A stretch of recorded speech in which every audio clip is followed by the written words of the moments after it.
माधवी बनवते मिरचीचा ठेचा आणि मी तळणार आहे पापड.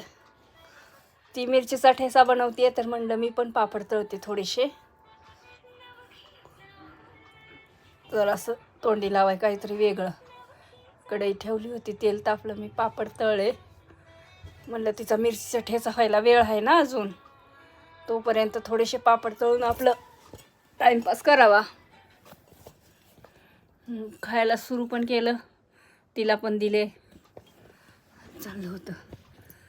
खूप ऊन झालं होतं बाहेर, खिडकीतनं इतकं ऊन दिसत होतं. दुपारची वेळ होती, 2-2:30 वाजले होते आणि आम्हाला भूक लागली. मोबाईल बघता बघताच बघा खिडकीतनं ऊन कसं चमकते.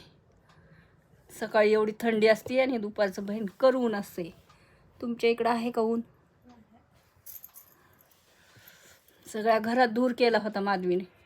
मिरच्या भाजून ठसका उठवला होता. टोमॅटो भाजून घेतली होती, लसूण सोलला. आज वेगळ्या पद्धतीचा ठेचा करून देते म्हणली आई तुम्हाला. म्हणलं चालते, मला ठेचा पाहिजे. वेगळा कर, कसाही कर, पण मला ठेचा दे. मला ठेचाच खूप आवडतं. भाजी नसली तरी चालते मला.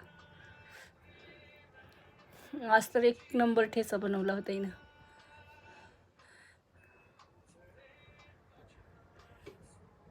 तिला म्हणलं थांब, मी कसा ठेचा खायचं ते सांगते तुला. एक भाकरी घेतली, त्याच्यावर 1 चमचा ठेचा घेतला होता. खाऊन दाखवते म्हणलं. ती हसायली होती माधवी. तिला म्हणलं तू पण असंच घे, तू पण खा, छान लागते म्हणलं. अजून तिला सांगितलं मी, खूप छान झालाय ठेचा, भारी वाटलं मला खाऊन. लिंबू पण कापून घेतला होता. म्हणलं ज्याला आवडतंय त्याने पिळायचा थोडंसं. ते बघा माझ्यासारखं कराय बघते. खा, मस्त झालाय ठेचा. या झणझणीत ठेचा खायला. बघा खिडकीतनं कबूतर आलं होतं आमच्या घरामध्ये. आम्ही जेवायला बसल्यावर